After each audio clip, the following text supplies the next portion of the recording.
Hey everybody, this is Derik Broadnax. Thanks for tuning in to another episode of my podcast. Today I'm lucky to have RafeKelley on the show.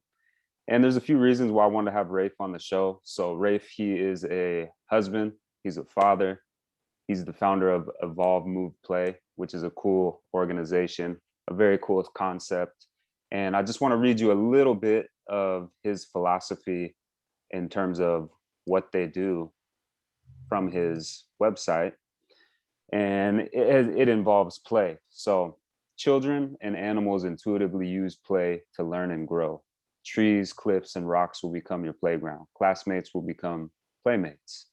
This approach is innately rewarding and motivating. Over time, you will experience a positive change in your character while gaining a progressively stronger body and mind. Think of this process as rehab for play-deprived humans, adults, and children alike. That's just a little bit. That's a very tiny amount of, I think, an attempt to try to explain Rafe's work, but it's something that I really like. And I just wanted to kind of start with that and say, good morning, welcome, Rafe. And if you want to jump in there, you're welcome to. But I have a bunch of questions and stuff for you that I'll pepper in so we can go in any direction. But that's it. Well, thank you for the very kind intro. And yeah, shoot some questions over and I'll give you my best answers. So the first thing, so how are you liking living in Bellingham so far, by the way? It's awesome. I've always wanted to be in a small town. I moved to Seattle to because that's where I had the best opportunity to sort of build up the parkour community. And, we thought my wife was going to have good career opportunities there too, which is true. Now she's working for Google, so that's great. Nice. But living in a city was always hard on me. It's loud, it's busy, it's crowded, it's just not my scene. I'm not really into like all the cultural things that people like to do. I'm always out in nature training and playing, and so it wasn't my thing. And I kind of worried that I'd like built Bellingham up. It was going to be, wasn't going to live up to my expectations. But so far it's been everything that I was hoping and more. Like, it's just been amazing how immediately I've sort of been embraced by the community here. Started training with the local MMA gym, that was founded by one of my old training partners at the MMA gym. Oh, nice. The first who MMA is gym. That? His name's Kane Sinclair. Okay. Or no, sorry, Kane Spalding. Cool. I got the last name mixed up there. Yeah, so Kane was one of my training partners at the original West Coast Fight Club in Bellingham, which was the first MMA club in Bellingham. And so a bunch of us are kind of like coming back together at the new West Coast Fight Club. And Kane's sort of spearheading that. And it's just been really cool, the community that's come together and like how progressive everyone is and how interested they are in kind of applying all these ideas that I'm bringing forth about constraint-led learning and all that. And then I've got a really small but really dedicated, amazing parkour community. So we're out training every week, a couple of days a week for that. And the nature here is incredibly beautiful. I've been diving off waterfalls in the snow and jumping around. And then my older brother's in town. My older cousin, he's 4 months older than me, lived across the street growing up, is in town. My mom's 30 minutes away. So like I've just had like tons of family support coming up here. I used to work for a gymnastics gym up here, and I've got access to that. My kids in gymnastics and taking parkour class through the gym. So yeah, it's been great. I could go on and on, but it's been great. No, that's all really good stuff. I was gonna ask you who used to be the head of the West Coast Fight Club before? The first, the founder of the original West Coast Fight Club was Cody Houston. Okay. I was curious. And, yeah, he owns a gym out in Port Angeles now. Oh, nice. Okay. I saw some photos of you. You were doing some cliff diving while wearing like a wetsuit. Yeah. What? That's crazy, man. Where was that, out in like Whatcom Falls area, or what were you guys doing? Yeah, Squakum Falls is the cliff diving spot in town, which is amazing. Like we have this incredibly beautiful park. It looks like a national park. It's just a city park in the center of Bellingham, and it's got like a 30-foot cliff and a 25-foot cliff, and it's got a couple smaller cliffs and like a bunch of swimming holes, and there's a rock tunnel you can climb through a waterfall. Right. Okay, let me ask you. So so you've seen a lot of like ice plunging and cold therapy, cold treatment, and stuff like that in more of like kind of the mainstream fitness community. And something that I know about you is you train outside a lot, I believe, as that's one of your main things, which I think is incredible. So what do you think about this cold therapy, and is it kind of silly to you? Because I see it as something that's inherently kind of built into your methodology, and it's something that you deal with just in general, and it's not something that you go out of your way necessarily to do. But I was wondering if you could shed some light on that. You go out of my way now. So training outside in is going to give you some sort of thermoregulatory challenge, right? You're going to be getting cold. You're going to be getting hot, right? You're not in a temperature controlled room. And the thing about thermoregulation that people don't realize is it's a trainable attribute, just like strength or speed or anything else. So your body has the ability to get better at generating heat or get better at dissipating heat, or essentially managing your energy so that you're producing less heat. And the only way to do that is to actually expose yourself to hot or cold. When we go into the gym to train, we're actually buffering ourselves from that particular adaptive demand. Living in Washington, there's not a huge amount of thermoregulatory demand. It's not, say, San Diego or Kauai, but it's quite mild here, right? One of my training partners is in Minnesota right now, and he's dealing with like minus 30. We feel pretty cold here if it gets down to 25 degrees. We had I think we had 5 days of snow recently, which was quite a good dump of snow. We had like 12 inches of snow, but that's unusual, right? And that's like, that was the whole winter's worth of snow here. So yeah, you're from this area. It's not that cold, and in the summer it's not that hot. So anyways, yeah. I got into the Wim Hof stuff in like 2016, and I got a lot out of it. I went through a period where I just overstressed myself a lot, and I was looking for something to do to kind of keep myself in practice while my body wasn't really excited about running fast, jumping high, lifting heavy, doing scary parkour stuff.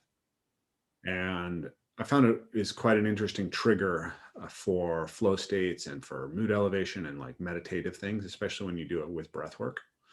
So when I moved up here and I have the lake next to my house, I just started going down to the lake every day and getting in the water. I have it's not every day, but I try to go into the lake every day. So, and I'm not particularly good at cold immersion. Like I don't handle it that well, I don't think. So I started with 10 seconds. And now I've worked myself up to a minute.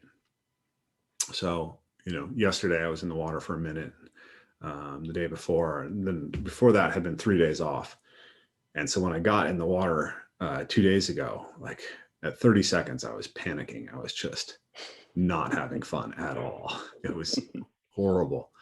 But I fought through it and I made it to the minute and I came out, and like it hurts. It's physically painful, especially when you get out. It's like the blood rushes out or something happens and you're just like, you feel this kind of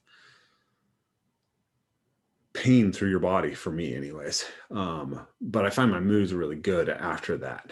And I want that because for me, the point of doing cold exposure like daily,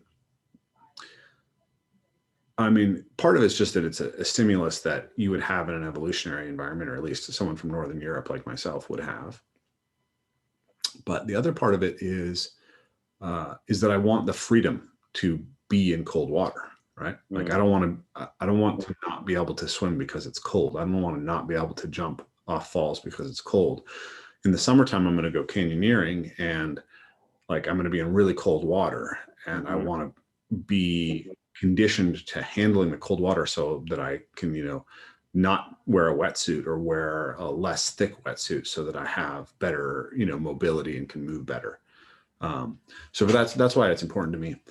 And yeah, it's the mental aspect of it is pretty interesting, right? Like yesterday I haven't really been doing the breath work, but yesterday I did the breath work and I did my meditation. I definitely was able to kind of get into a very interesting state of altered consciousness, I guess, and like really, really able to take in and be moved by the beauty of the environment, right? The water and the birds and the sun shining on the water and all that stuff. And Nice. so I think that's something that's really valuable. So after you do the jump in the lake, do you warm up naturally, or do you go take a hot shower, or like how do you deal with that? It depends. I've been more trying to let my body warm itself up naturally, but if like, an hour goes by and I'm still feeling really cold and uncomfortable, then I'll just jump in the shower. So like yesterday, my body didn't warm up very well afterwards. So like I got in the shower and spent quite a long time being like, warm water feels good. I like this. Right. What?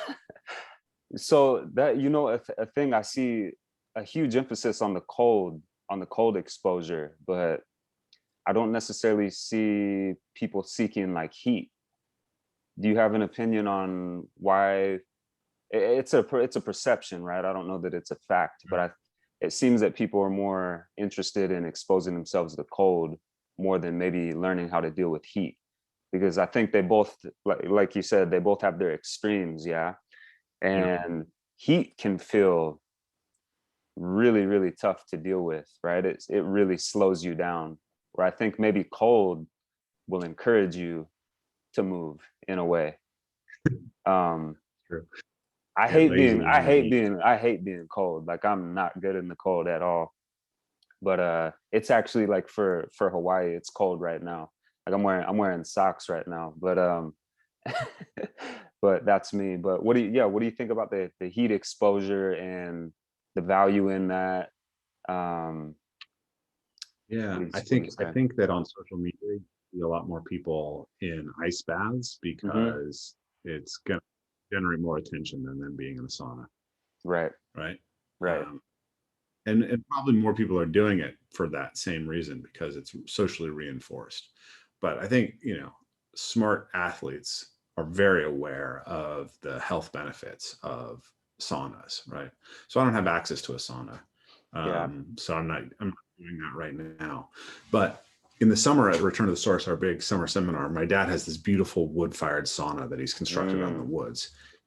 So we try to sauna every night after training. And then we also do cold plunges. And we have these like, we have this very old school, like we have a special water right out on that property because we homesteaded in 1920. So we can gather water out of a cool. stream. And so we gather Oh, the water out of a stream and it comes out of a fountain and feeds a series of pools in the woods. And so you get to jump into the pools after you're in your sauna. So we do the both. But that's we find beautiful. that if for whatever reason, we're out training, it's an 8-hour training day, and we get back and for some reason we're not able to take the sauna, like we're so much more sore the next day than the nights when we get into the sauna. The sauna like Mm, really seems, improve recovery at that event anyways. We've noticed a big change from that. So I'm a big believer in sauning. I haven't had a big opportunity to utilize it a lot because I don't buy access to like kind of standard fitness facilities because I'm right. always training in nature, or if I'm gonna have a gym, it's going to be a martial arts gym that I'm working with or a gymnastics gym, right? I'm not going to go to a standard fitness facility. And the cost of like sauna facilities is outrageous. It's Like crazy. there's Banya in Seattle. It's like $150 a month or something. I was like, I can't do that. Yeah. But yeah, my next purchase once I get some money is going to be an infrared sauna and put that in the backyard and make that a regular part of my Yeah. lifestyle. Yeah. That's definitely an addition that I want to have as well. Um, when is the last time, if you can remember a time that you went into a like a mainstream, like a commercial gym? I have I mean, yeah, forever, right? Probably not in the last decade. Cool. And something that piqued my curiosity to talk to you. A lot of reasons, really. I guess I'm gonna jump around a little bit, but I'll go back to going to one of your events years ago. It was probably like 2014, 2015 already, like a while ago.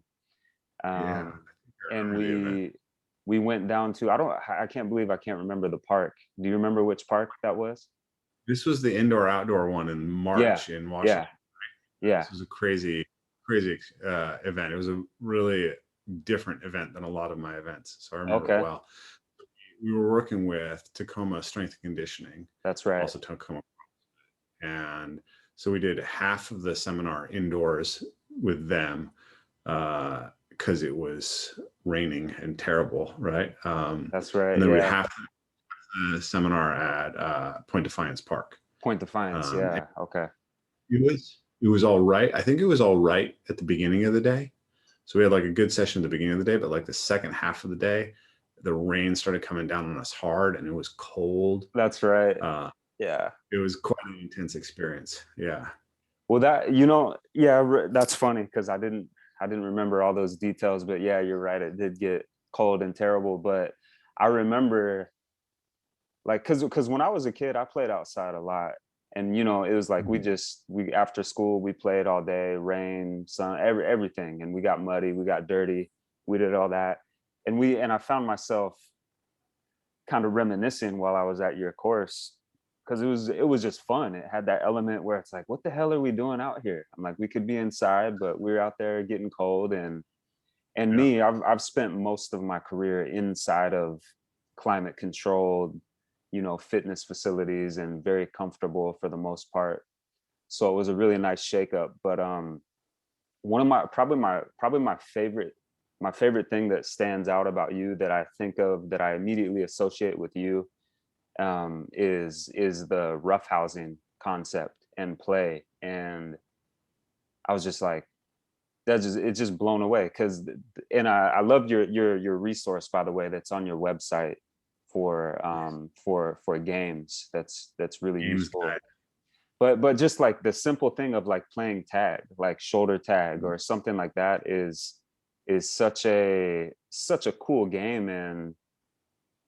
And I just love the way that you broke down roughhousing and encourage people to play, and how, I don't know, essentially how rich of an environment and experience that is. And it made me realize how much of that was missing, because not a lot of people in general fitness necessarily train combatives in any way. They don't necessarily have a martial arts practice or do any type of game. And I think, I guess where I'm leading with this is, can you speak to how you're able to use games and develop certain capacities, right? So this is the problem with fitness, and I'm in fitness, right? Is we give the most like sterile version of any any characteristic that we want to develop, strength, power, whatever, and it's usually a barbell. It's like a very specific tool. But I love how we were playing these games and I was like, oh, that's power right there. That's mobility right there. And it's more of a holistic type of a approach to sneak some really beautiful attributes in. Um, so I was wondering if you could expand on that a little bit, and maybe in comparison to how um, general fitness, or like kind of my perspective versus yours, differs, and maybe why it's better to have stuff with games. Yeah. So, I mean, questions. Can you stop me talking about that? I have so much. That's all right. Yeah. I was just yesterday. I was having a chat with a guy who works with the local police department here, and he Oh, he nice.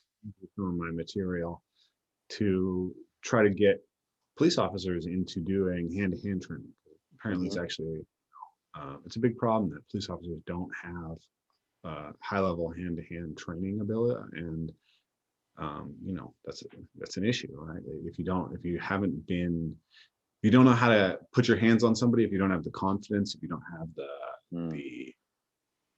psychological and emotional resilience that comes through that practice, right? In my opinion, you shouldn't be a police officer. I think that I don't think that you should be allowed to enter the police force without at least a blue belt in jiu-jitsu like that. That'd be the way that I would do it. Right. But so I was chatting with him, and we were chatting a lot about the idea that there's this whole set of skills that aren't just physical, that are developed when children are allowed to engage in rough and tumble play. And unfortunately, as a culture, we have pushed rough and tumble play out. We've gotten rid of it for a lot of different reasons. It can be quite disturbing to adults when kids are engaging in rough and tumble play.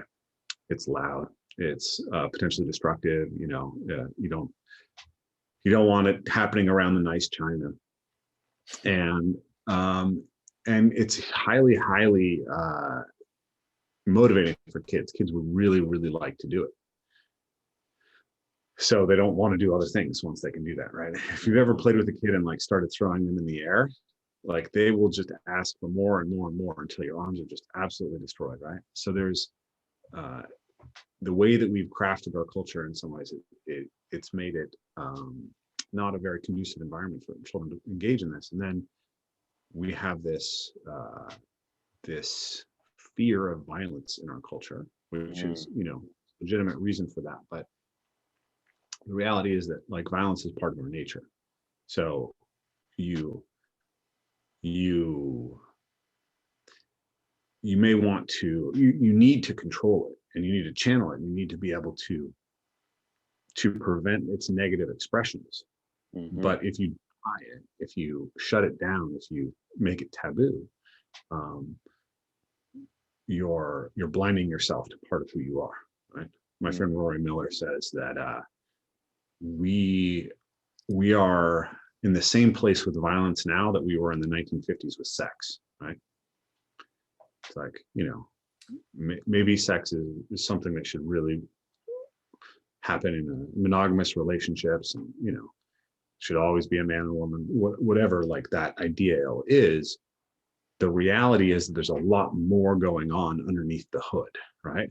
And so you may want to channel people in a certain direction, but if you don't recognize all the other stuff that's going on underneath the hood and start helping people navigate it, it's only have sex with your wife, cool, but it's not that easy, right?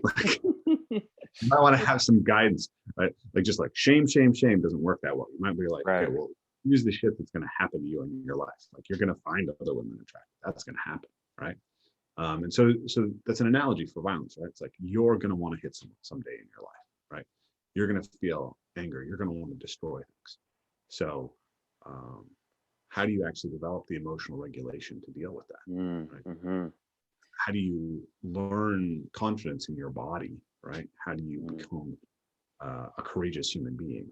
How do you learn emotional sensitivity? How do you know that you don't want to hurt somebody? Well, I believe all those things are actually what children are exploring when they engage in rough and tumble play. Adults, right? So Jordan Peterson has a beautiful article that he wrote, studying rough and tumble play. And one of the things that article talks about, and I can't remember if this is his original research or if he is citing someone else's research, but they looked at 2 and 3 year old children. And so within any group of 2 and 3 year old children, there's some of them who are highly aggressive, and that's defined by how likely they are to kick, to punch, to bite, and to take other kids' toys, right? And the most aggressive children are almost always boys.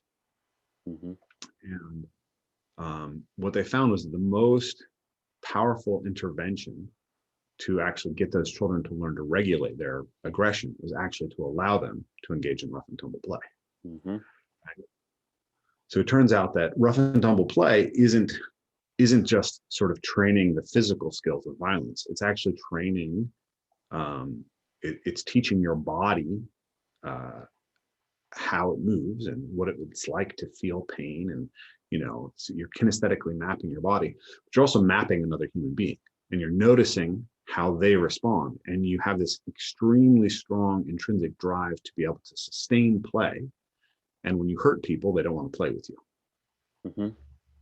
Yak Pangsep is a great neuroscientist. He studied the neuroscience of emotions. He's famous. He's most famous probably in popular culture because he discovered that rats laugh when you tickle them. Right.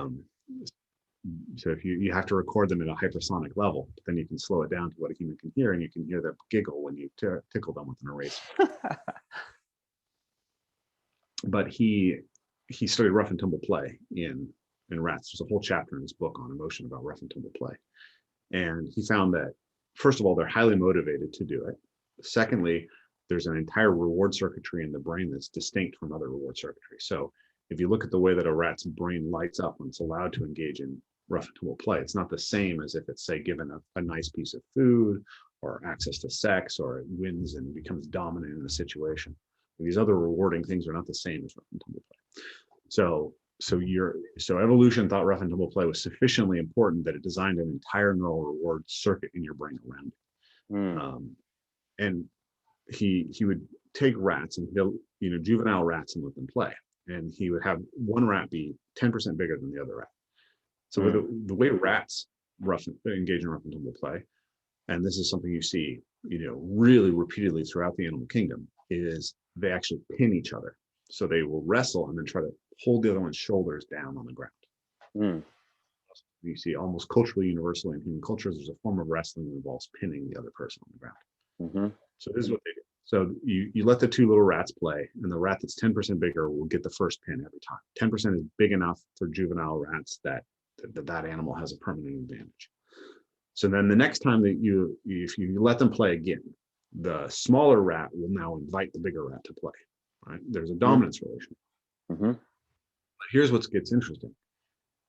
If the bigger rat doesn't handicap himself or herself such that the bigger rat, the little rat wins at least 30% of the time, the little rat will cease inviting the bigger rat to play. So the bigger rat wants to play, right, and wants to win, but also has to have enough awareness to say that if I want to get access to continued play, I have to play in such a way that the other person has a chance to win. Which in some sense is basically like theory of mind. They have to be able to have empathy in order to keep playing. And so when we are engaging in rough and tumble play, we are not only, learning how to wrestle or developing strength, developing power, developing full body coordination. We're learning all these things, developing mobility. We're also actually developing psychosocial capacities.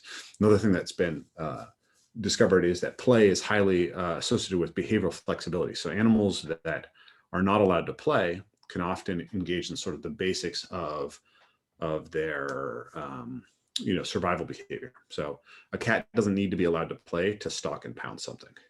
But cats that aren't allowed to play become very, very fixed in their behavior and unable to deal with variation in their environment. So play cultivates behavioral flexibility. It's where we develop, essentially social emotional resilience and empathy, and it's developing everything. There's nothing more developmental of your physical structure than dealing with another human being's, another animal's resistance, right? Like this is the most complex expression of strength and coordination that you can get, right? And so you go back to, like, I think it's Epictetus, right? He said, that wrestling is the foundation of physical culture, but also that a philosopher is someone who wrestles with ideas. Ooh, I like the that. Mindset of philosophy actually should be rooted in physical culture. And this is something that people really don't understand. Who is that again? Who is that? I want to look into that some more. I'm not quite sure. I think it's Epictetus. It might be Seneca. They're the two kind of main Stoic philosophers. Yeah. These ideas are captured there. I'm paraphrasing, maybe even a few. No, that's all right. people don't realize that like when we think of a philosopher, we imagine like a physically unfit person, you know, with glasses and a giant head, you know, sitting in an office like with 1,000 books behind there, Right. behind them, right? But philosophy was actually born in the Greek gymnasia. The Greek gymnasia where warriors went to prepare so that we could all fight in a shield wall together, right? So you had an area that people got together to engage in physical practice. And it's from that the dialogues developed. So Plato is the nickname of the father of, well, Plato is the name, right, that we associate with the father of Western philosophy. Well, his name is, I think it's Aristocles. That's his actual given name. It's something like that. And Plato was his nickname, and it means broad, and he earned it as a wrestler. And he actually wrestled not in the Olympic Games, but in one of the Pan-Hellenic Games that are kind of like the Olympic Games. So people don't realize that. But I don't, you know, I think of rough and tumble play as not only like far more sophisticated and powerful in the cultivation of our physical qualities than most of what's happening in strength conditioning and fitness culture, but it's actually foundational to the general cultivation of a human being. So that's quite a lot that I laid out there. Maybe you have some questions to follow up on. No, that's man, there's so many. I would say number one, I'm a huge Jordan Peterson fanboy, by the way, for quite a few years now. And actually my best friend, he just sent me Beyond Order. So I look forward to ripping into that pretty soon. Did you receive the new book? What's that? I haven't gotten the new book yet. I haven't gotten the new book yet. I have a couple of books that I'm trying to get through before something new. I'm reading The Secret of Our Success by Joseph Henrik, which is an amazing book. And then I'm also reading The Coddling of the American Mind by Jonathan Haidt and Greg Lucas. And I've committed to get through those books, and then I'll be able to get to Peterson. How often do you read? Are you a habitual reader? Big time reader? Yeah. It's interesting. I mean, as a kid, reading was super important to me. And then when the internet happened, I got into reading blogs for a long time. And like, I kind of got out of reading books because, you know, blogs always were sort of more up to date on the latest information. And so I read a ton of blogs about strength conditioning and everything else, anthropology, evolutionary biology, whatever it is. And then, you know, like, and then for a while, Twitter was really good because people would tweet out like scientific articles and blogs and stuff, and you could go like get a stream. Now Twitter is just like a hellhole of political. It's terrible. You never, it's so hard. Like all the people I used to follow for their scientific feeds are like, it's all just collapsed into the same culture war.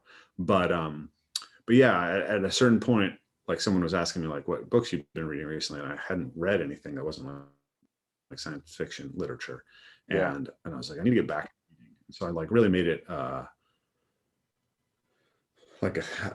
thought that the internet was training my attention to be short, and that even though you could get more up-to-date information on the internet, books contained much more coherent and cohesive arguments. And so they provided a much better foundation for the structure of your knowledge. Another thing that I realized over time is that a lot of information is actually false or misleading and can be toxic, right? So consuming just more information isn't the answer. The answer is you also have to structure the way that you're consuming information. And books are a much better thing of that. So I try to read for at least an hour every day. Nice. That's my sort of commitment to myself. That's cool, man. I recently, I've been getting back into reading for pretty much that exact same reason. It's because somebody was pointing out, you know, the danger of scrolling through Instagram is you read, you know, 1,000 things, but they're different things, and you're just getting fragmented pieces of information, and that is not good for our brain, and it's not a good, like you said, it's not a good basis for information. And I'm getting to this place now where I'm like, you know, I want to have more complicated conversations and be more coherent, but I've found different like issues with connecting thoughts together. And I'm just like, part of it is how I consume information. And then you're like, well, hold on. What am I even, yeah, what am I even arguing about? Like, because you got little fragments of this, fragments of that. So yeah, my personal thing lately is I'm just like, focus is an incredible superpower, and being able to read and maintain your focus while reading is incredible, to be able to develop that as a tool, and writing as well. And I just finished, I did Jordan Peterson's self-authoring program, Nice. and that got me back into writing, and just doing that, developing that as a practice, like habitually, was really powerful for me.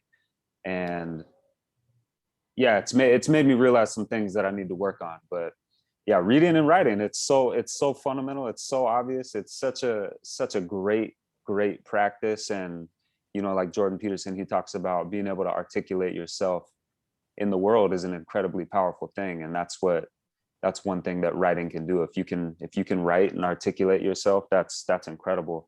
And it made me think of an analogy, in terms of movement, what we do, and being able to move our bodies in certain ways is kind of how we articulate ourselves in the physical world. And I think that's really, I think that's what we have in common. No matter what, like me, I'm very open to achieving different, sorry, I should say specific goals in different ways. But sorry, you just got me really excited about everything you're saying. Let me bring it back down. Yeah, if I could pick up a theme there, I think Yeah, go. Yeah, please. So there's a lot of practices that are in the world, right? And sort of everybody wants to claim that their practice is sort of the world changing practice. This will change your life, right? Yeah. So Yeah. you listen to a parkour athlete who's sort of drunk the Kool-Aid, and they're going to be like, oh man, parkour is amazing, it's going to change your life, you're going to be more courageous, you're going to be more confident, you're going to blah blah blah, right? And then you talk to a jiu-jitero, and it's like jiu-jitsu is the way, the truth and the light, right? Mm-hmm. Heaven is on the mats. Mm-hmm. A meditator will do the same thing, and a yogi will do the same thing. And so I started to I was a parkour, let's say a zealot of parkour for a while, but I started to ask myself this question, like, okay, well, this claim that you have about parkour, is it actually unique to parkour, right? Or is it also true of, say, snowboarding and skateboarding and something else, right? Mm-hmm. And then also, if you recognize the value of something, can you see that it also has a potential negative or a cost? Ooh, that's a good question. Yeah. And so I've come to have this belief that, in fact, every transformative practice has the potential to transform you negatively as well as positively. Ooh, can you lay out an example, if anything is on top of your mind? For instance, I like that. One of the things within parkour that you'll frequently hear people talk about is the idea that parkour teaches courage. And I think this is true, right? When you stand before a jump that has a potential consequence for failure, right? You get to confront fear, and you get to have a relationship with that fear. And then you get to see how you change when you overcome it. But something I've noticed is that someone may find that they can be physically courageous, and then they don't transfer it to emotional courage or social courage. Then what the parkour becomes is, rather than being a place where they source the resource of courage, it becomes a place where they get to tell themselves a delusional story about how courageous they are, so that they don't have to go face the places where they actually need courage in life. Right? So you can, these young guys who were unconfident and weak and physically atrophied, and all they'd ever done is play video games. And, what they really need to do, basically, like the central thing, that the problem they have in life is that they cannot talk to women, right? Right. A relationship. And so they go to parkour, and their bodies get strong and beautiful, and they're physically capable, and they're doing these amazing things. And then but they're spending all of their time with other men, and they still have zero confidence women. It's like, well, you didn't get it, right? Like if you're unafraid to jump between two buildings, but you still can't talk to that girl, you didn't get the benefit, right? It didn't happen. In fact, continuing to go back to that well is a source. And so that's one example. Another example would be meditation, right? People think that meditation is a panacea. You go to the mat and you teach yourself equanimity, right? But you can actually become too unemotional, right? I've met people who overdosed themselves on Vipassana practices. And that's me, man. That's me. I went to a silent meditation retreat in Sri Lanka a few years back and was on a bit of a wavelength for a while. But yeah, keep going. I meet these people who like, they spend all their time sort of trying to cultivate like a calm and collected and and have equanimity. And then it turns out that they're incredibly fragile to life, right? They have to go sit on their mat for an hour a day in order to like feel okay. And like if you take, if you bust on their vibe, they're like the most fragile people. It's like, well, you failed to recognize that the point isn't how you feel when you're meditating. The point is how meditation allows you to change the way that you experience the rest of your life. Oh, that's so brilliant. In martial arts, right? In martial arts, it's a great place to learn to regulate aggression, let's say, right? And to be skillful in it.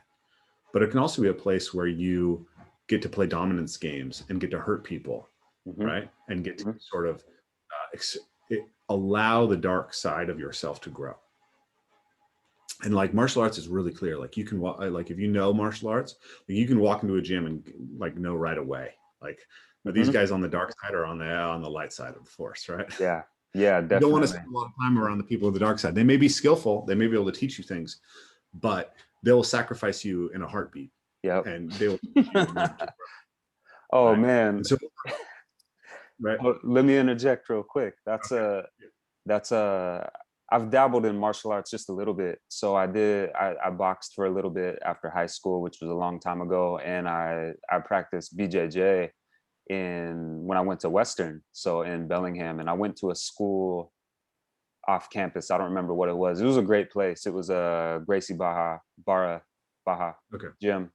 But I was wondering if I could interject real quick. How do you assess, because martial arts is incredible, but you got to find the right training environment, so you don't get sacrificed. That you just made me think of something there, because I've gone places and like I think the last time I trained BJJ, I got my elbow cranked on pretty good, like at an incredibly fast rate, where I was like, whoa, I thought we were just lightly rolling, not like competition style. So how do you navigate that? How do you find good training partners? Which is something that kind of goes back to the central theme that is impressive to me, because when you talk about fighting and you talk about combatives, people are a little bit afraid of that.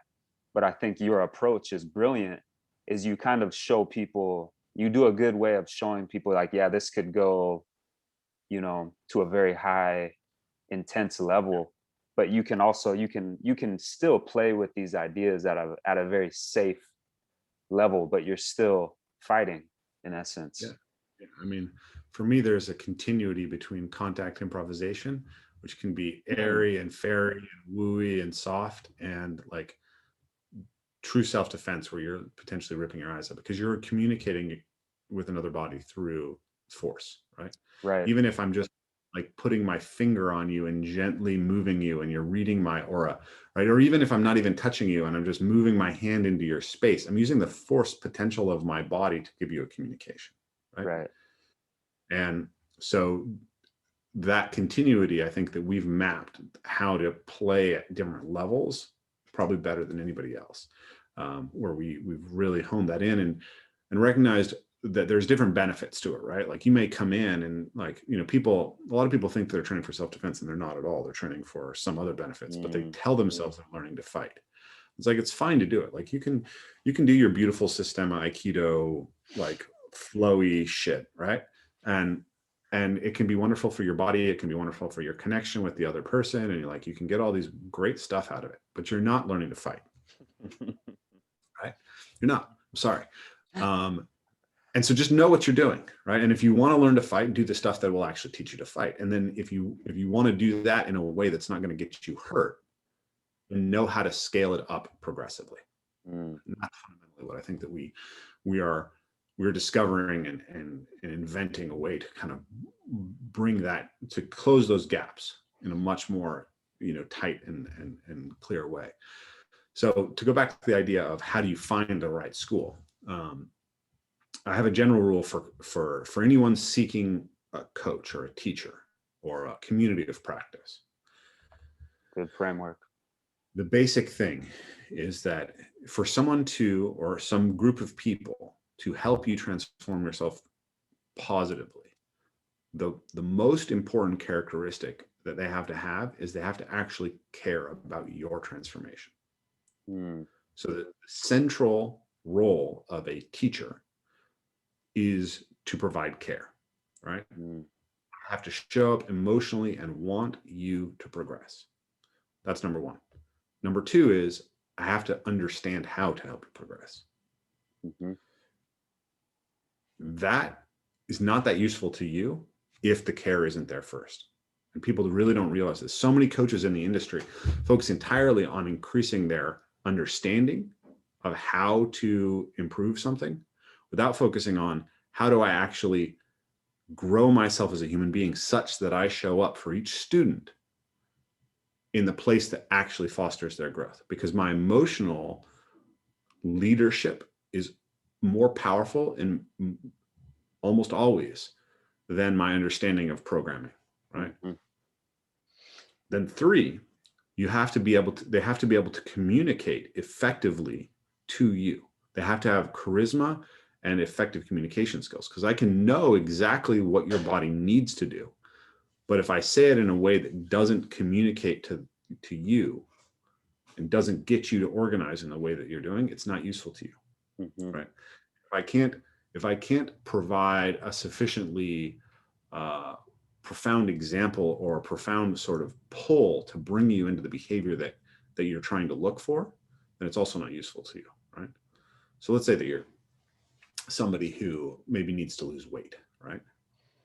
And you show up for somebody, and if that person just doesn't care about solving your problem, then that's not going to go very far, right? But maybe this person cares, but then they, say want you to eat a 1,200 calorie diet, and you're working a full-time labor job, and you're hyper stressed, etc. It's like, well, the knowledge isn't there, right? But then you can go to, okay, well, this person understands everything about it, right?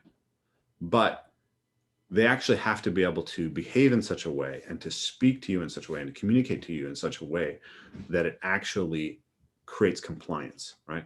That you want to show up for them. It's hard to say no to a donut, right? For most people, right? So if your coach knows exactly what you should be eating, but he can't create the emotional resonance in you that wants to do what they're asking of you, then still it's no use. So you have to have these three things. So when you go into a school, first thing you ask yourself is like, do these coaches care about me? And they might not care about you initially because you're new, right? But look at the way that the coaches behave around each other and around the core students, right? And say, like, is this a place where people are for each other's growth? And if they're not, then go find another school, right? That's the most important. If you have that, then a lot of times there can be growth, even if the programming is shitty, right? Then you can start asking yourself, and if you're a novice, most people don't even know, right? But the one thing I think most people can be sensitive to if they're asked the question is, like, are these people actually here to help each other grow and to help you grow? Yeah. So what I'm chopping that down to is kind of something that I'm just thinking through is like basically care And this leads to a separate question I was going to ask down the line in terms of what do you think? This is a whole nother conversation, but what makes a good teacher? And I'm already going to take from what you just said, care, competence, and communication. So I'm just going to use those 3 C's. I'm like, those are really simple things. I mean, there's of course more, but and it's you made me think of the concept of nobody cares what you know until they know how much you care.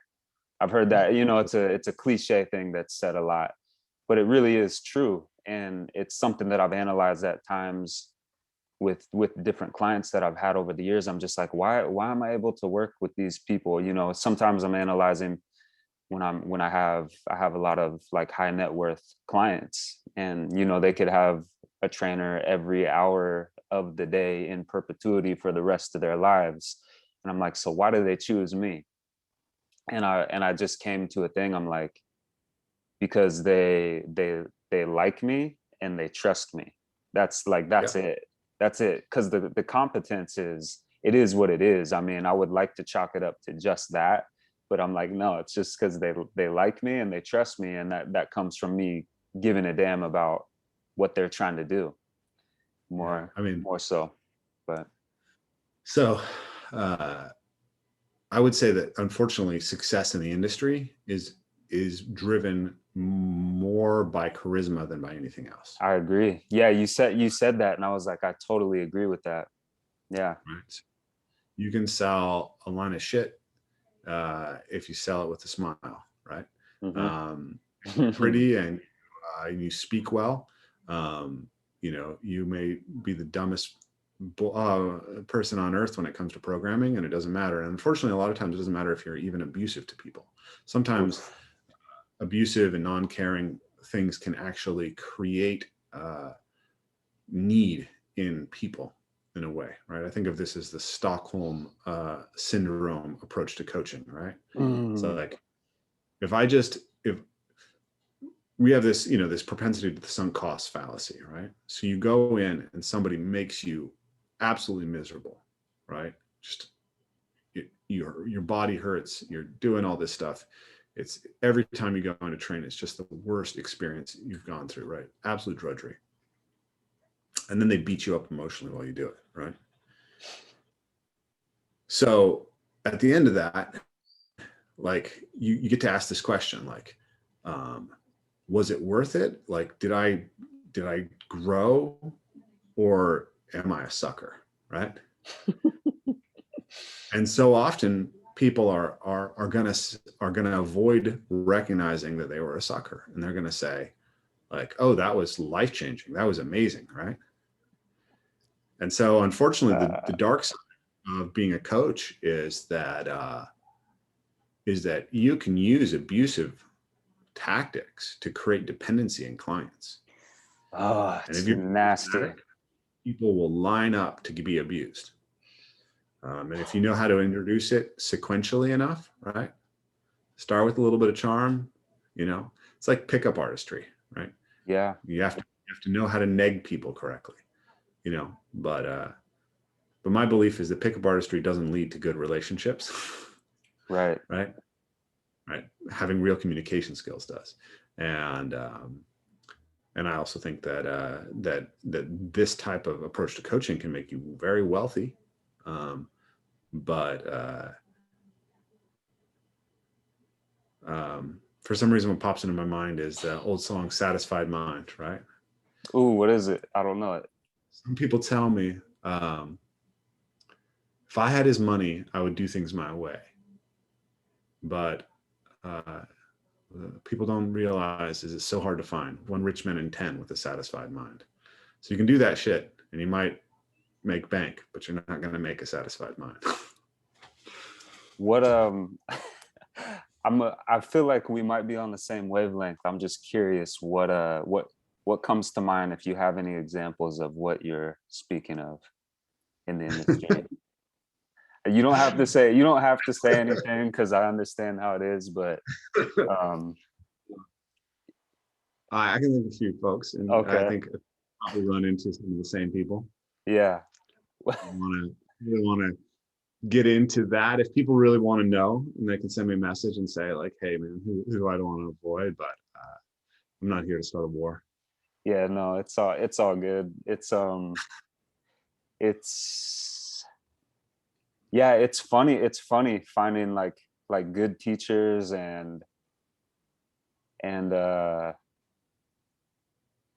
yeah, that's a whole as I'm thinking in my head, there's a whole bunch of stuff I want to talk about specific folks, but maybe won't.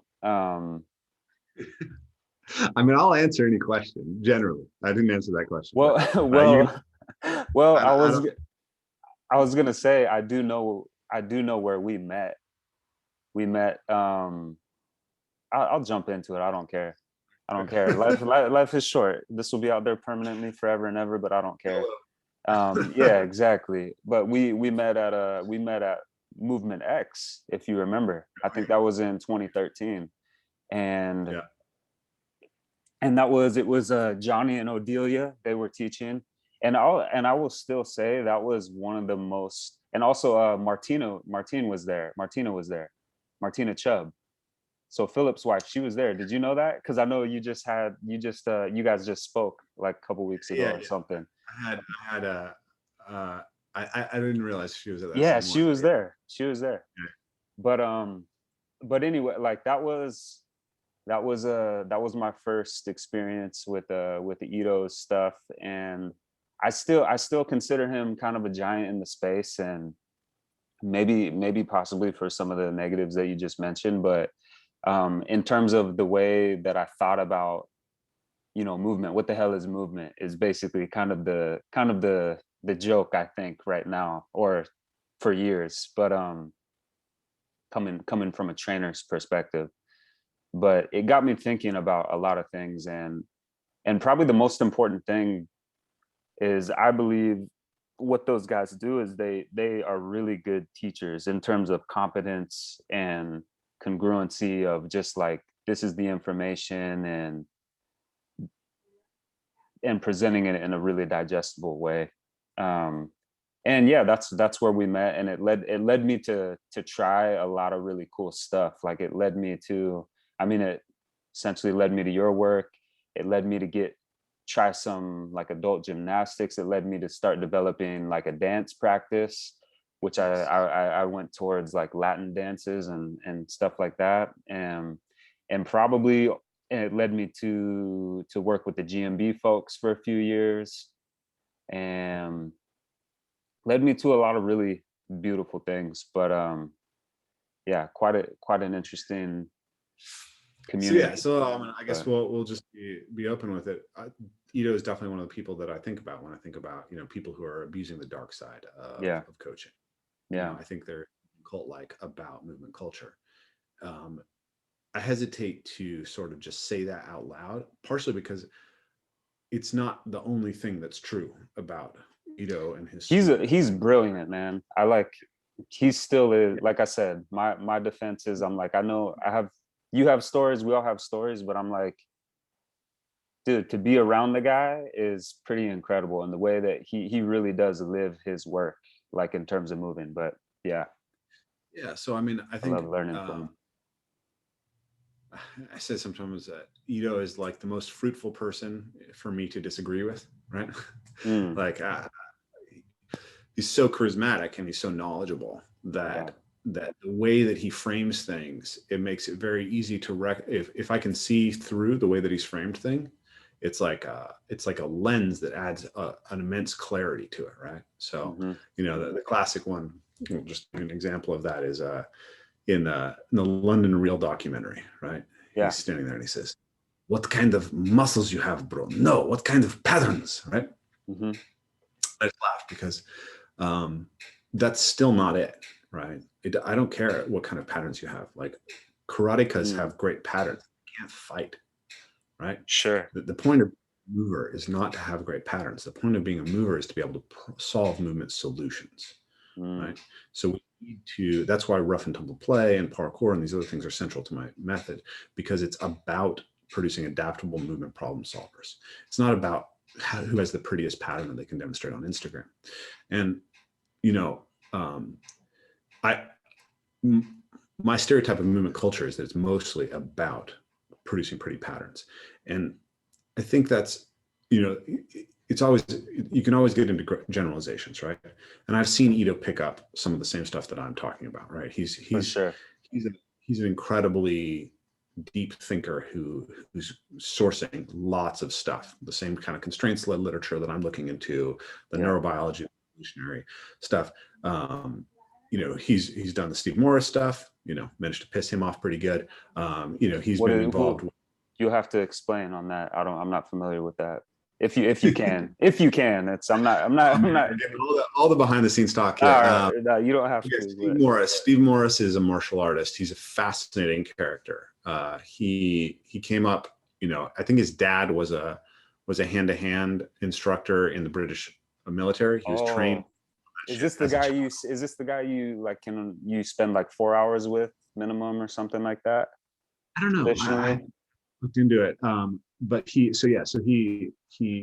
that. He came up to the karate scene and then like started doing no holds barred stuff, like stuff that preceded what the UFC became back in the 1970s. And he trained some of the first full contact fighters who went on to like make that happen in China. And essentially he's been aware. Oh, sorry, my camera died. That's all right. He's been aware of like the sort of motor learning literature, the Nikolai Bernstein stuff that I'm really into since the 1970s, and applying it to understanding violence and then movement at underlying violence, right? He's incredibly deep in the evolutionary theory aspects of it and the neurobiology aspects of it. He's been applying these ideas to practice since the 1970s. So after Ido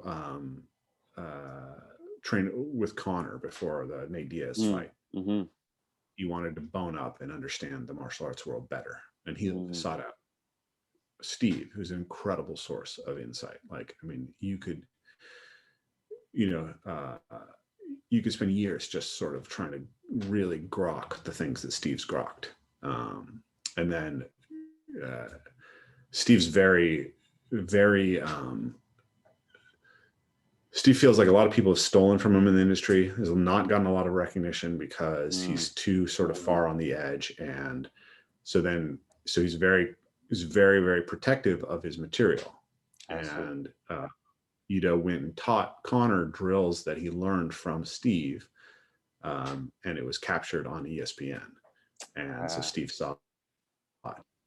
So then for the next year or something, like every time you looked at, like every other Steve Morris post was just a post about how Ido was a rat.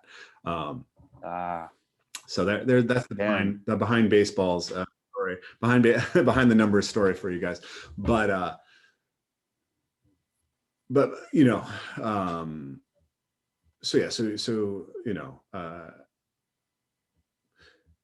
there's two ways to look at that story. One, that's very deeply unethical. Two, Ido's really smart, knows where to get the good stuff, right? And he's putting together a lot of really amazing stuff that nobody else is putting together, and that the people who are putting it together don't necessarily have the skills that he has to put it out, right? So like, if Ido was an honest actor and making everybody else aware of Steve Morris the way that he's, aware of Steve Morris, then he'd be doing an incredible service to the movement industry, right? And the whole health and fitness industry, right? Like Steve's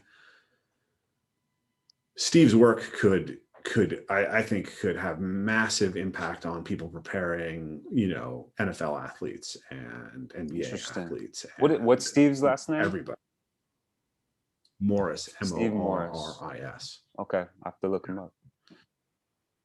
Yeah. So, I have another friend of mine who's a really brilliant movement teacher who's super bad at like being an entrepreneur and running organizations and marketing, right? And so he's some of the things that he's come up with have been popularized by Ido, and he doesn't always get credit for it. And his attitude to it is sort of like, I don't care, because the materials getting out there to people. And Ito's going to be more successful getting that material to people than I'd ever be. And so that's actually a valuable world. So without getting too much into like, let's critique Ito. Totally. I think people beings are complex, and people can be can have, you know, everyone does some good in the world, or not, you know, almost everyone does some good in the world, and almost everyone, you know, occasionally does things that are bad, right? Absolutely. And so you want to be careful as a student that you're making sure that people do all those things. But also, like, as you grow as a learner, you may sometimes want to learn from somebody who you don't trust, because they're the person who knows the thing that you need to know. That's a little bit more sophisticated take on that first level, right? Because you got to be smart. You got to know how to take care of yourself, and you got to know when those dynamics, you got to be able to see it happening, right? And say, okay, cool. I'm on the outside. And I have friends who are like that with, you know, some teachers who are there like, I'm getting a lot out of this, but I also know how to hold myself on the outside. And not get trapped in the inner party dynamics. That's enough about movement culture. Yeah, no doubt. That's a funny deviation. Did you watch the fights over the weekend? Did you see any of the UFC card? Yeah, I did. Yeah. What did you think about that? Do you usually watch all of the fights, or? I don't watch every fight, but I watch the big fights, right? If it's Israel, you know, Dustin Poirier, Conor McGregor, Khabib, you know, Stipe. A few of the champions I'm going to watch. A few of the non-champions I'm going to watch. I thought it was kind of an unspectacular night of fights.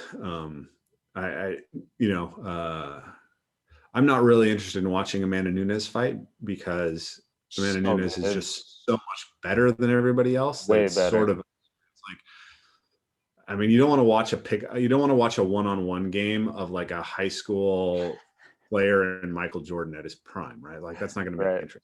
That's Amanda Nunes versus the female field right now. So I'm like, whatever. Amanda Nunes is on the card. She's going to murder this person. So that's fine. What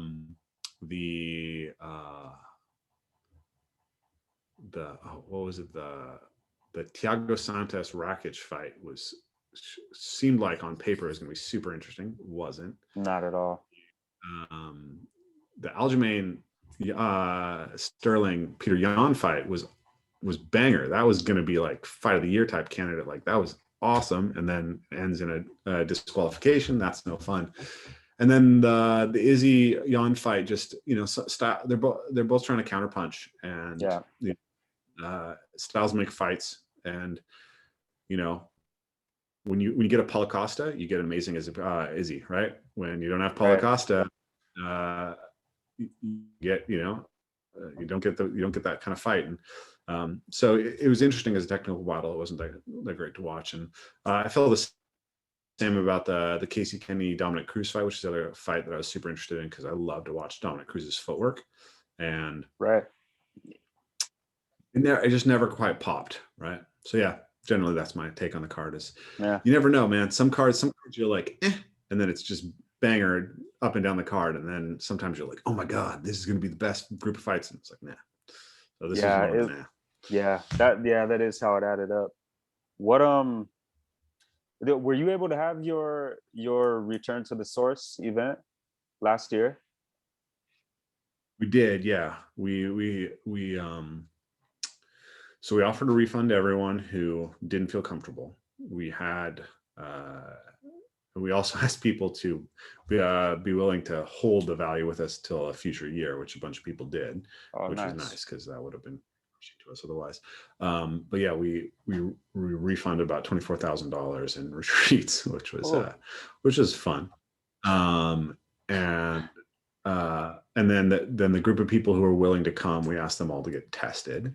And so we were like, are we going to do it? Are we going to not do it? We had to make a decision at a certain point, and we made a decision in May, because that was kind of the critical point. And at that point, you know, we'd come down off the curve, right? So it was like first wave, and then it got smashed.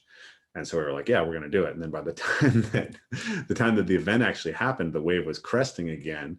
But we just made sure everyone got tested. And, you know, we didn't have any issues with it. So we had 11 students. Nice. So small in quite some time, but it was a really, really powerful event. I mean, like a lot of the people there had been socially isolated since March, and right, so it's Wow. July, and you have Yeah. people since March, and then all of a sudden you're in this environment where you're physically playing with other people every day, where you're doing these intense physical things, and then you're singing, and you're in the sauna, and though Yeah. we didn't do the sauna because of social exposure, right? We had the sauna going, but only 2 people at a time could be in, right? I see. That was hard.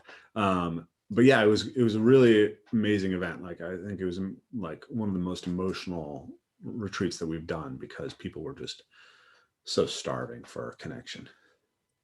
Yeah. Are you having an event this year? I am, yeah, Yeah. we just scheduled it, and we are currently, it is on pre-sale just for our academy members and Oh, people in the who've come to previous events. So the last couple of years, we've filled about 60% of the slots just from previous students. So that's cool. I don't know when this is supposed to go up, but maybe it'll be live by then. I can definitely give you a link to Yeah. put it. Yeah. Okay. I will. Yeah. It should go up soon. I'm still learning kind of my post production and putting everything together. There's a whole space, man. It's yeah, it's a Podcasting. thing. It's a thing. It's Yeah. cool. Yeah. How are you? So I noticed you're moving to do more stuff online. How are you doing that? How do people practice um on their own? Are they able to practice some of these concepts on their own? Which I think it's one of the unfortunate things, I think, as people get older, is they tend to do, more fitnessy stuff by themselves. But I find myself craving, interaction with other people in training. What do you have to say about, yeah, what do you have to say about that?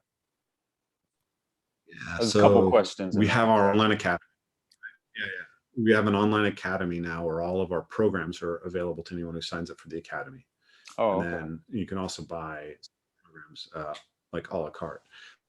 But we've built up the natural parkour section of what we do first, because it's what we can do um, without a partner. So, Nice. so we have basically 4 primary movement pillars that we teach, right? So the overarching vision of evolvement play has evolved quite a bit. And the idea now is that fundamentally we're about helping people reconnect to movement and engage in self-cultivation, right?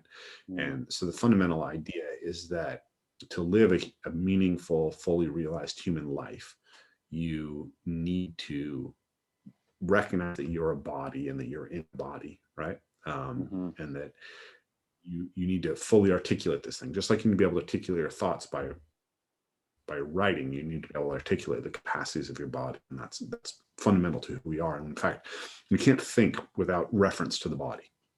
Mm, So we need to reconnect people with the body, and the body, of course, expresses itself through movement. So we have to have movement. Movement is foundational. That's how we do it. So we reconnect people to movement, and then we reconnect people to mindfulness, right? To recognizing what we're paying attention to, and to learning to have better control of what comes into the attention, right? And then we believe that you need to be able to connect deeply to the natural world, right? We are embedded in an environment.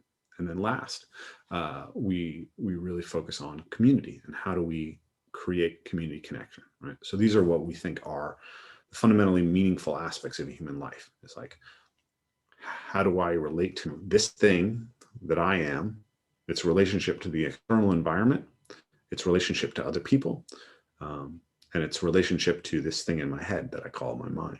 Right? mm. And when we have those things well integrated, practice that brings them all together, then we have the best chance to grow as a human being and experience a deeply meaningful life. So that's our actual fundamental ethos at this point. And then within that, so you have mindfulness practices, you have nature connection practices, and you have community practices like dialoguing and circling and storytelling, and all those things come out in our retreats. But we have to start somewhere to build the online academy. And for us, movement is the most central point in self-cultivation. You know, we kind of talked a little bit about this earlier, but this is a claim that I've thought a lot about, and I've been very careful about whether I'm making too much of a claim. But the fundamental idea here is that in no other practice can you integrate every aspect of the self. So seated meditation doesn't integrate your capacity for movement and your relationship with the environment, right? It's a powerful practice.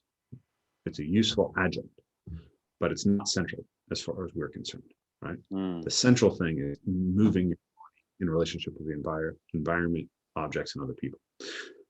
Because in that, if it's treated correctly, we have relationship to the environment, relationship to others, and relationship to self, right? And nothing else, all of that. So that's why movement's at the center. And that's why, and when it comes to movement, the most fundamental form of movement is just being able to move your body in the environment, right? That's what locomotor play is, what children do most in the beginning of their developmental process. So that's why we start there. It's also, we start there because it's the easiest and the most available. But people don't know how to get into nature. They don't know how to find things. They don't know how to source things. So within movement, we talk about, you have to have practices that take care of your body integrity practices. And then you want a movement lifestyle, right? So there's the time you're practicing movement and you're thinking, I am doing movement right now. But there's also like, how do you live your life all the time such that you're actually getting more movement and you're not a sedentary person who practices natural movement? Yes. I would love if you could expand on that, because I think you were typing something about that on Facebook, and I was like, I wanted to tear into that, because I was like, I tell a lot of my clients that I'm pretty sedentary, believe it or not. Like I was like, I especially right now, I was like, I surf, I hike, I go to the gym, but then I spend a lot of the time at my computer, writing programs, interviews, stuff like that. So it's always, I want to let you talk, but I want to just interject something that I think you'll be able to pick up on. Is I guess I'm kind of stuck on this idea, if I'm not using my physical body to hunt or garden, like cultivate food, I'm like, it's all kind of just like, it's kind of cute. It's kind of cute. But Sure. But anyway, pick up on that, please. So I tell people that a natural, right, like, so imagine, I love the analogy of food, right? And this is something that comes from Katie Bowman, but like, and it's true on a deep level. Like, it's not just an analogy. Movement is nutrition, right? If you deny your cell forces moving through it, the cellular signaling is disrupted in the same way as if you deny it chemical nutrition, right? So we can think of physical nutrition, which is the forces that move through your body, and chemical nutrition, which is what you take in from the environment, right? And they actually, like, they're so closely aligned in how the body actually organizes itself that it's really true that this is nourishment, right? So now, a natural food diet, right? Like, imagine you're eating whole foods, they're locally sourced, they're seasonal, etc. They're appropriate for your genetic background. Okay. That's like a good natural food diet. So let's now imagine that, like, you're going to just eat a standard American diet, right? And once a week, you're going to eat a sampler of natural local foods, right? That's kind of like living a sedentary lifestyle and doing natural movement once a week. I see. Right. This is like Katie Bowman is focused so much on the lifestyle thing. It's like, training is great, but like, how much are you training versus this? Right? So you want to build in more movement into your day, right? Because being physically active in a diverse way, that's what your body evolved for. Yeah. And so much of what we're suffering is missing that. So I noticed that, for instance, it looks to me like you're sitting on the ground right now. Yeah. So there's a simple thing that you can do to improve how much movement you get, because you're more likely to fidget when you're sitting on the ground than when you're sitting in a chair. Yep. And also, every time you stand up, that's more movement that you just got. Every time you get down to the ground, you're just moving more, going up and down. You're also going to move in probably a broader variety of patterns than sitting to a chair. Right. So this is the thing. So I'm not sitting on the ground, but I try to sit on the ground part of the day every day. Right. Yeah. Just happens the lighting and everything works here Yeah, best if I'm sitting. That's really what it was from my last one. I was like, it looks like I'm doing this from the 1980s, so need a little bit better lighting. Yeah. So I try to sit on the ground every day, right? So when I fold my laundry, I'm sitting on the ground, right? I'm kneeling, I'm squatting, I'm doing these things. Walk. Like, walking won't give you ripped abs. It's the most underrated thing, I believe. Right? Yeah. But you're in a hunter forager lifestyle, you're walking 10 miles a day. Right. Walk. So I have a dog, and I have a park next to my house. So I walk my dog 3 times a day. Right. Nice. Climbing trees, right? Just get into a tree, move like that. So like all these things, like, so we try to get people, we have a whole section in our online academy on like, how do you build habits around just getting more movement in your life? Like, that's cool. Have something in your environment that you can hang from and walk by it and hang a couple times a day, right? Like, get these things in your environment. So that's the second piece, right? Or so let's say movement and movement. So that's sort of foundational. Actually, we should probably put that first. Movement lifestyle. Second is what I would call body practices. So I'm doing natural movement out in the woods. What I'm thinking about is how I solve the problem of moving through the environment, right? Now, that will naturally nourish my body with a huge diversity of physical stimulus, right? But it's not necessarily highly targeted. And when I have a history of sedentary lifestyle, or I have to sit at a desk for a long period of time because of work demands, or, I have a specific injury history, I have a specific practice history. Like, I may have played just basketball a ton, and so I have overuse injuries associated with basketball. Then you need to be able to have practices that allow you to map more specifically what's going on in your body and how to address and nourish specifically what's needed. So the way that I think about this is, you have your diet, right? So like most people on a standard American diet, they would immensely improve their health just by adopting a paleo type diet, right? So natural, and doesn't even have to be paleo. Like, you can eat oatmeal, you can eat grains, just ancestral diet, right? Sally Fallon, that kind of stuff. It's great. So, but it's easy when you don't have a tradition of a diet, right? It's like, okay, so I live here. I'm not just any human being, right? I'm like, okay, so eat a paleo diet. Eat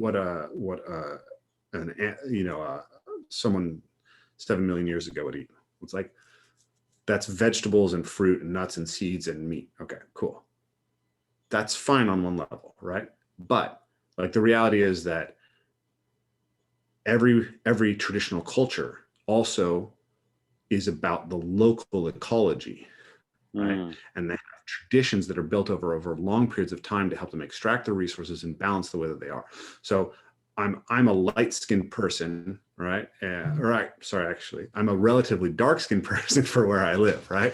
I look pretty white next to you, but I'm 6% Black, and I'm 15% Portuguese, or something like that. Right on. And so like, I really need sun exposure to do well. And if I don't get sun exposure, I have to find some other sources of vitamin D. So that's where I have to supplement, I have to recognize, and all of us are facing this sort of ancestral mismatch of like, your ancestors lived for 1,000 years in Ireland, or 10,000, I don't know, 3,000 years in Ireland, and they adapted there, and they had specific food ways. And now you're somewhere else, and you're eating foods that are totally foreign to you, and they've been stripped of their cultural history, and we don't know how they're prepared properly and how it balances out with everything else in the diet, right? So you have to be able to start looking more deeply. So then you can look at something like, okay, I'm going to start using a systematic way of identifying what actually works for my body. So we know nuts, seeds, fruit, vegetable, nuts, seeds, meat, these are the things that are generally healthy for everybody. Okay. But is this food actually healthy for me? Right. And is the sum total of foods that I'm eating giving me everything that I need? And when it's not, how do I source nutrition that fills the gap? Mm-hmm. I'm too dark skinned for winter in the Northwest, so I need to take something like that. So this is the same thing. Your body integrity practice is how you apply like an exercise to fill a gap in what your movement lifestyle and your training isn't filling. It's also the way that you can go deep into exploring what you need. Right? Like I need to have sensitivity to my body so it can tell me what is the piece that's missing. And so I need a practice that helps me develop that sensitivity. And again, I'm going to go back to this analogy of diet because it's something I'm working on a lot right now. Something I've only really just discovered, like really grokked, I think, properly. But like a healthy diet is contextual. It's contextual to your individual biology at the stage of life and the circumstances that you're in, and the foods that are around you. So so you have to be able to take things out, notice how they feel, right? Add things in, notice how they feel. And like, you have to have things like, I was recently working with Paul Chek, right? I interviewed. Love Paul. Right? Yeah, I saw that it's, you're going to send it out today, I think. Yeah. So I did one of his questionnaires. Yeah. Oh, that's cool, man. I'm working through his stuff right now. Yeah, cool. So I did his questionnaire, came back with basically like my food habits are great. My movement habits are great. My sleep habits are great. Everything's great, right? And then he has this score for like parasite and fungal infections. Like, off for parasite and fungal issues, right? So I had him on my podcast. It comes out today, and and after the podcast was over, I was like, okay, well, how do I look into this? And he's like, well, the first thing you need to do is remove all processed sugar from your diet. Yeah. And you gotta, and because this is what's going to feed it. Sorry. Hello.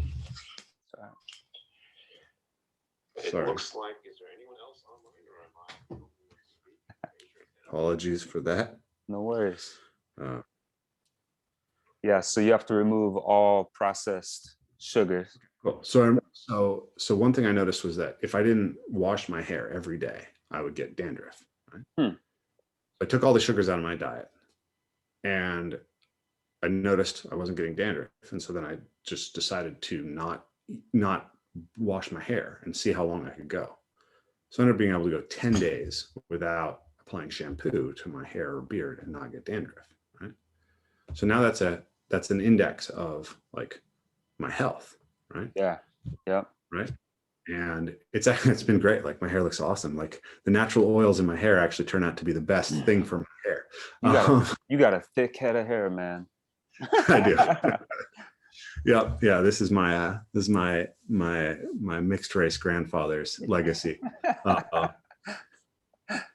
So something like that. So then, well, obviously, what is your urine like? What is your feces like? So it's like, okay, well, you're eating a great diet and you have like terribly painful, extremely smelly, extremely frequent bowel movements, right? It's like, well, that's not a great diet for you, bro. Right. So how do you index this stuff? So then you need a body practice that's the same thing for the way that you're moving, the way that you're living, right? So how do I get into my body and say, what's happening here? Like, is my back hurting? Well, what changes that makes my back sore? How do I change that? So what is your practice that actually sensitizes you to that information? How do you build a set of indexes to know what's going on with your body? So that's the body integrity practice aspect of what we do. So then there's the natural parkour, right? And that's, like I said, locomotor play is the foundation. You got to be able to move. You got to be able to move in the natural environment. Yeah, obviously, urban parkour is great, or parkour in a gym. The reason that we focus on nature is because people need nature, right? So you might as well do your parkour while also getting sun exposure, temperature variation, exposure to soil, psychological effects of being in green spaces, negative ions from being near water sources, right? Phytochemicals from the trees, like get it all, right? It's just the most nourishment, right? So that's why we focus on natural parkour. So then we'll be building, like, how do I address specific gaps in my physicality where I want an attribute so I can grow stronger. So that's what we call elastic strength. And then there's how do I manipulate and play with objects? And then there's the rough and tumble play, right? So we'll build the rough and tumble play very soon in the academy, because it's so powerful. But the problem is, again, that that it's hard to access during COVID times. Right. And also, it's very easy for me to tell if someone is doing a Kong vault correctly. And it's very hard to watch a video of someone and judge the sensitivity of their movement. Right. In touching another. So it's a more technical problem. But that's what we're building, right? With this online platform. And what's really amazing about our online platform, I really like it, is we had our stuff on Kajabi, which is like Teachable. Like if you've done any online coursework, it all kind of looks similar, right? Yeah. But so we had that, and then we had our kind of community on Facebook, right? But more and more, like I put out a video in 2016 called Stimulation versus Nourishment, which basically broke down the idea that that social media is junk food for your social engagements, right? And that it's addictive, and that it's manipulating your dopamine circuitry in order to get you to behave in ways that are not healthy for you. So now people may be familiar with the social dilemma, which has just come out, which takes that same kind of concept that I put out there in 2016 and goes way deeper into just how pernicious this stuff is and how it's playing out, and how it's a sort of evolutionary game theory problem of essentially deranging human behavior. And I mean, I think social media is literally an existential threat to, if not human survival, then at least Western civilization. So we don't really want our stuff on Facebook. And I've come to believe more and more that the internet was far more positive sum and was giving a lot more to the communities that engaged with it and the individuals engaged in it during the era when we were using web forums and blogs and non-algorithmic video sharing, right? That's when the parkour community grew. And there was a lot of communities that were growing. And in fact, most of the guys who were really successful, who were really great coaches in the movement industry, they all built their reputation on web forums, right? Right. So Ito became huge after Facebook, built himself on the gymnastics bodies forum. Yeah. Simon Tacker, I'm a huge fan of. He's from the Rumso Fist forum. Like that's how he built this. I was on the parkour forums, right? CrossFit. So we really believe that we need to go back to bottom-up, community-organized web forums, right, where people can generate their own content. There's no algorithm feeding you information to try to manipulate your attention. And the same places are places where we share video, and then we can share our practice. And so we got on this technology called Circle, which allows us to essentially have our forum and a community with our online courses attached and built in the same place, so you can have access to both of them. So what we're going to be doing, maybe by the time this goes out, is we're going to be opening up the forums, parts of the forums, to everyone who wants to support our podcast. So we'll have a small fee so that they'll come in and be like a podcast supporter, and we'll have regular they'll just have access to all the general discussion. We'll have challenges for people who are trying to take on these practices so they can try these things out. And then if people want support in how they build it, then they can go grab one of our online courses. So we have courses on how to learn to vault better, how to do that, courses on how to scout and find things in your environment that allow you to train. So all that's going to be available, but we'll have a really easy, like low cost of entry point to get involved in the community, because we think the community is the most important part. Right. And then, if you want to accelerate your learning of the skills, then we have resources to support you in doing that. But you can also self-organize it. how are you going to filter people to Circle or to your platform? Will you continue to use like social media and such like that, or are you at kind of a point where you have enough of a community where you can spread, I guess, from word of mouth, Yeah. kind of? I don't think we're What do you think? unfortunately in the point we can spread from word of mouth. So I'm honestly kind of in a little bit of an angst about this, because Yeah, I have a lot of opportunities in the local community right here that I could do without touching social media at all. Like I could turn the understand. internet off basically and just go meet people locally and create a community around the set of practices here locally without touching this poisoned well, right?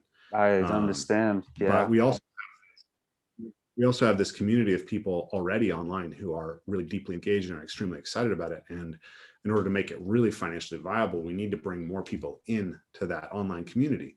And so the most efficient way to do that is to use Facebook ads or something. But I don't. I it's hard for me to know if I can justify that anymore. So I don't know. Yeah. We're looking into it. There's a whole group of great coaches in the industry who are sort of organizing like a get off social media campaign, spearheaded by Karsten Strausberg from I think it's Mindful Martial Arts online. Oh, Martial interesting. Movement Arts is his website, and he's trying to organize this. So I need to reach out to him and talk about it. But I think there's a better answer, and I think that if we work together, we can sort of escape the social dilemma, because I do think that ultimately these platforms are destructive. I like YouTube the best of all the platforms right now, Me as far too. as like least destructive. I like Instagram is okay. It's far less likely to sort of turn into the political culture war grounds than say Twitter or Facebook, but Mhm. it feeds narcissism intensely, and Ugh. also is massively damaging for people's body image, right? The way that like it's amazing how many shaken booties the thing serves me, right? And I mean, that's not so bad for me, but like I've got daughters and stuff. Yeah. So, Yeah.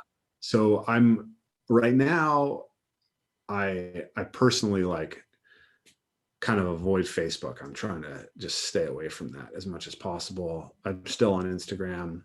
I mostly spend time on YouTube these days, and I'm trying to like, that's where I want our stuff to kind of go through is YouTube, but we're still sort of working on figuring out the strategy to bring people in, and we're going to be probably tied up in those things for a little bit longer before we're fully able to kind of launch out. But it's an interesting ethical question, like you know is the benefit that I can give to people by staying in worth the cost of supporting the thing by staying in? And I don't know the answer right now. Hmm.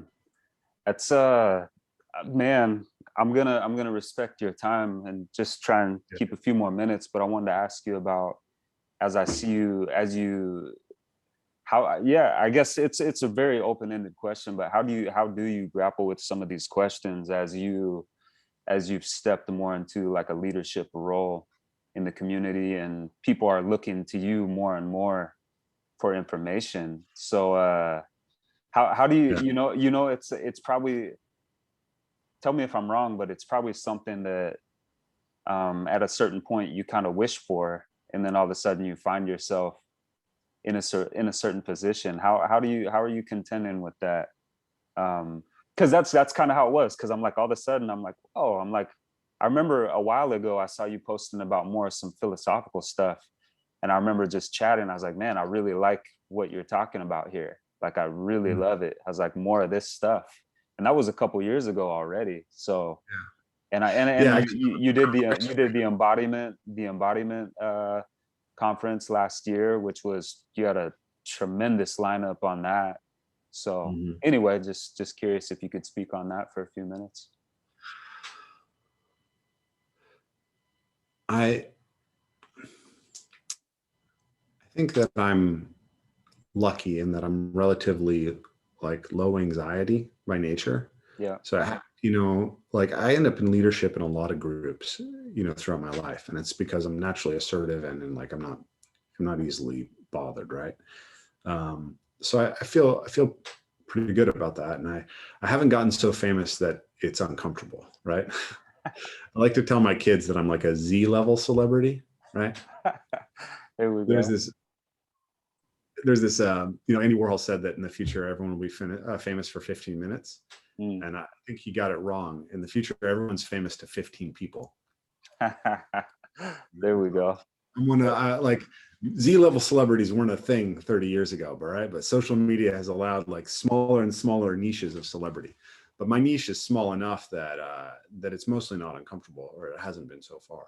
So I haven't really focused on that a lot. The one thing that I have, I don't know if it might come from recognizing that growth in where I was sitting, but I've been a lot more circumspect in sharing some of my political thoughts over the last year. I love it personally. And the reason is that, so I used to be very liberal, right? Blue churches, Paul would call it. And then I went very, very far to the right, like, dangerously far to the right. And now I've come to a place where I would call more of an integral perspective, where I see,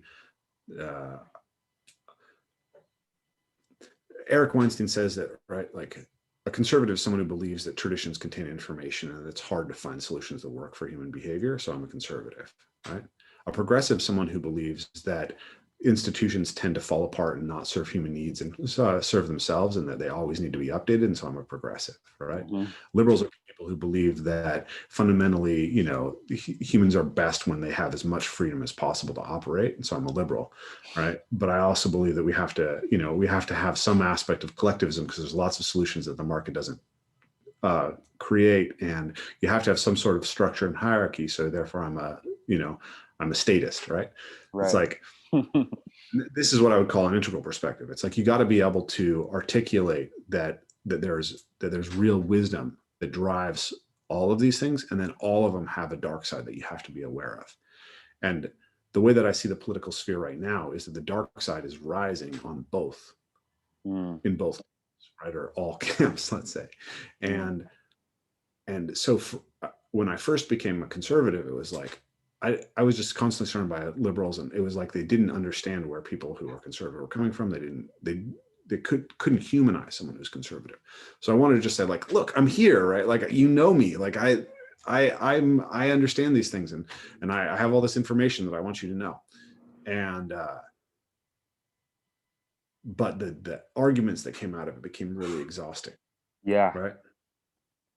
And so and then when everything happened with the George Floyd protests and all that, like, I had a lot that I wanted to say, but the question changed. It's like, is this about you saying something just to say something, right? Or just to be heard? Like, does it matter if you're heard?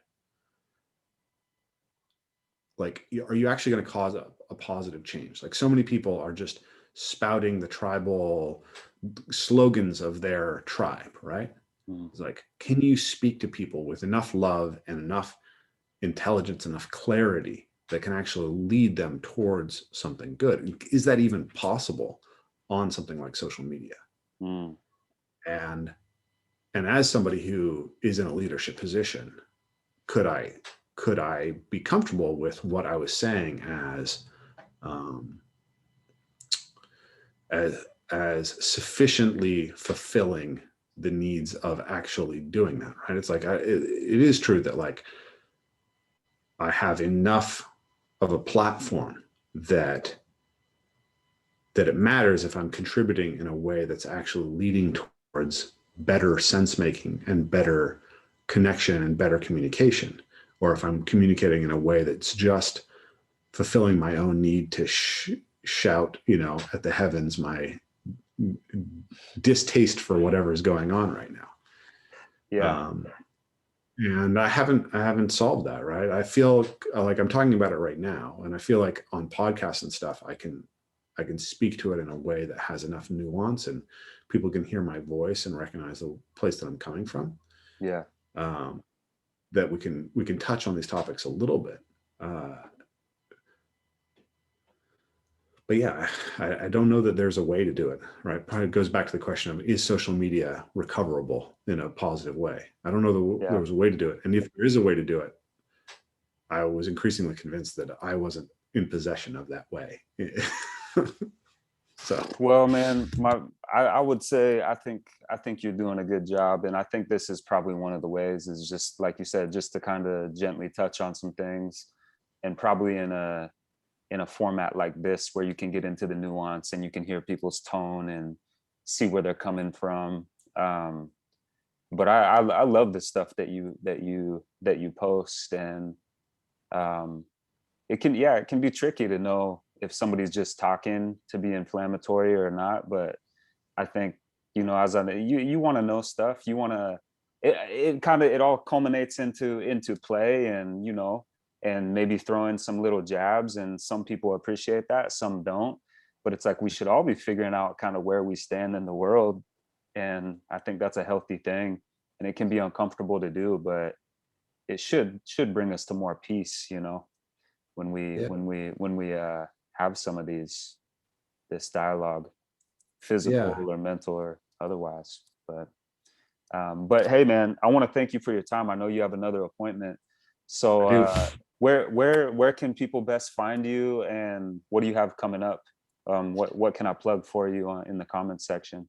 Yeah, so evolvemoveplay.com is my website. You can find me on all the social medias if I'm around anymore, just by looking up RafeKelley.